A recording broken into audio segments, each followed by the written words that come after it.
Good morning. We'll be in Psalms 136. It's a hymn of praise and thanksgiving. The phrase "for his loving commitment is everlasting" is used as well in when Solomon's temple dedication in 2 Chronicles 7:3 and 7:6. And Jehoshaphat's victory in 2 Chronicles 20:21, and for the foundation of the second temple in Ezra 3:11. Give thanks to Yahweh, for he is good, for his loving commitment is everlasting. Give thanks to the Elohim of mighty ones, for his loving commitment is everlasting. Give thanks to the Master of Master, for his loving commitment is everlasting. To him who alone does great wonders, for his loving commitment is everlasting. To him who by wisdom made the heavens, for his loving commitment is everlasting.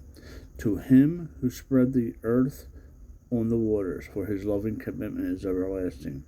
To him who made great lights, for his loving commitment is everlasting. The sun to rule by day, for his loving commitment is everlasting. The moon and stars to rule by night, for his loving commitment is everlasting. To him who struck Mizraim in their firstborn, for his loving commitment is everlasting, and brought out Israel from their midst, for his loving commitment is everlasting. With a strong hand and with an outstretched arm, for his loving commitment is everlasting. To him who split apart the sea of reeds, for his loving commitment is everlasting, and made Israel pass through the midst of it, for his loving commitment is everlasting.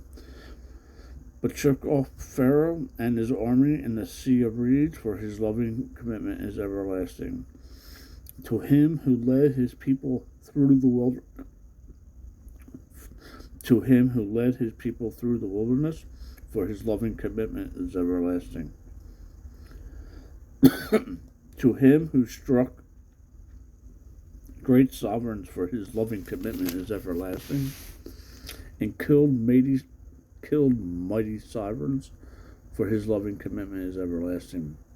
Even Shibon, sovereign of the Amorites, for his loving commitment is everlasting, and Og, sovereign of Bashan, for his loving commitment is everlasting, and gave their land as an inheritance, for his loving commitment is everlasting, an inheritance to Israel his servant, for his loving commitment is everlasting, who remembered us in our humiliation, for his loving commitment is everlasting, and rescued us from our adversaries, for his loving commitment is everlasting, who gives food to all flesh, for his loving commitment is everlasting. Give thanks to the El of the heavens, for his loving commitment is everlasting. Shalom. Make it a great day. Read your Bible.